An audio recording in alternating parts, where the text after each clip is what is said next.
of the Governing Council of the National Human Rights Commission. We'll be right back with more. Please stay with us. Every day as they happen, opinions arise. I lost money in Africa. Sanusi said he couldn't care about the shareholders.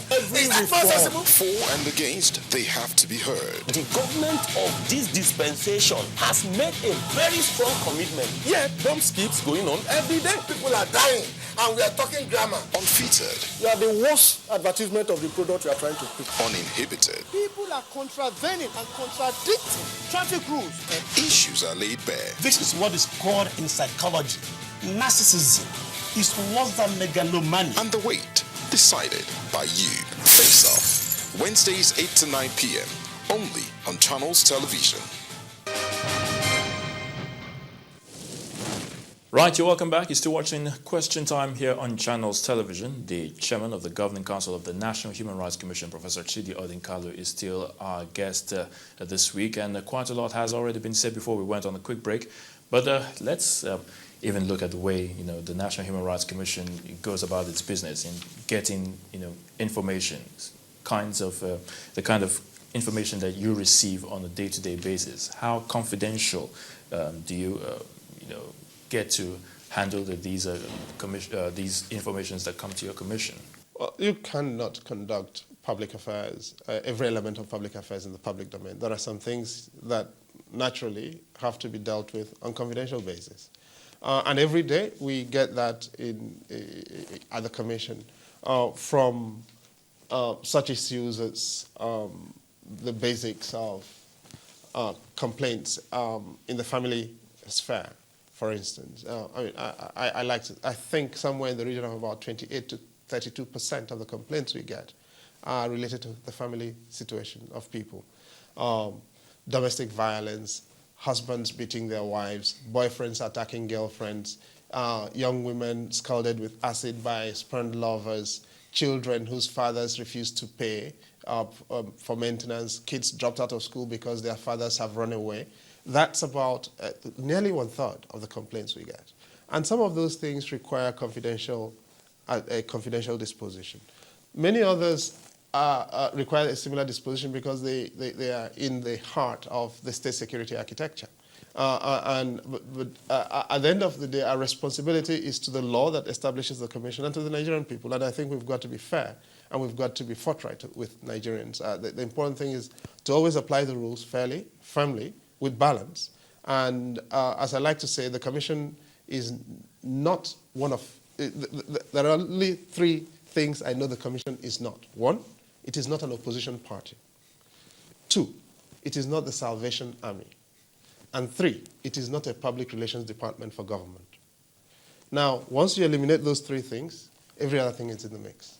All right, now that we've been able to establish that the NHRC, the Human Rights Commission, is indeed here to stay, and do its best to ensure that Nigerians really enjoy human rights. But looking at the country as it is, in all the 36 states, including the Federal Capital Territory, would you really say that Nigerians are really, getting to feel that their rights are being protected? From the standpoint of Nigerians, and both within and outside the country, even international observers, they still say that perhaps we have quite a long way to go. And you would expect that even in a democratic setting, things will improve. We know that in the military era, it was quite awful, but we're still getting knocks on the head, so to speak, even now. What do you think is responsible for this? Or are we really getting there? Can we achieve this? There are no perfect societies. There are no perfect countries. Every country is struggle, is work in progress. But yes, we can overcome them as Nigerians, and we must always continue to think that we can overcome them. And our leaders have got to continue to reassure us and show us as a people that we can overcome them. I do think we can. And how can we? First of all, public officers have got to take the responsibility of public office seriously. I think that is really not negotiable. And if we can all do our bits, the public officers doing their bit to elevate public office, citizens doing their bit to hold public officers accountable and make demands on them that are sensible, I think our challenges are there to be surmounted. All right, one last question before I let you go, Professor, and that has to do with the proposed national dialogue, which seems to be on the front burner now. Well, we know that it's going to be happening anytime soon, but from your own standpoint, what's your view about the proposed national dialogue vis-a-vis with the way the Nigerian constitution is? I know there have been several attempts now to get the constitution amended, and I mean, looking at all of it, do you really think it's a good idea? Do we stand to gain anything from this? I see the idea of a national dialogue as above all else, an invitation and a challenge to the older generation to give the young people a chance to contribute to inventing a different kind of country. A country for themselves, for the younger people, because our average life expectancy is in the late 40s. And so now, in this country, whenever we're looking to do these things, we invite people in their 70s who are really living on beyond borrowed time to come and tell us how to do it. I think the people in the 70s should move over. The people in the 60s should move over and invite their children and grandchildren to tell them what the country should be. And bless those children as they do those things. Give the children the benefit of their wisdom and tell the children to go forward. And may the good Almighty be with them. That is the way elders, proper elders, do these things. And I have problems with 60-year-olds who are leaders of youth wings. And I do think that that kind of thing needs to end. Right. We thank you so much for spending time with us, Professor Chidi Adikale. We've really run out of time, but we appreciate you for spending time with us on Question Time. Thank you once again.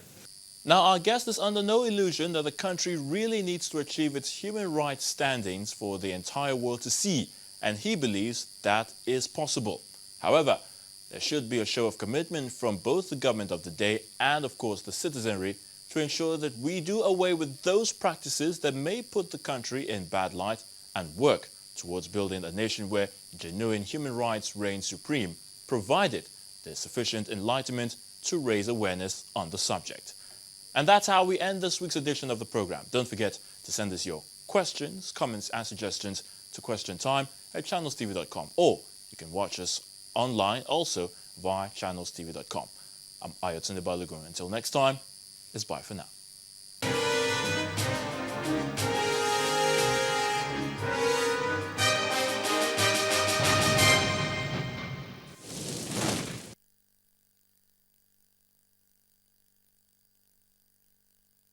If you want to know what's trending or you miss your favorite live shows, you can watch it all on our YouTube channel.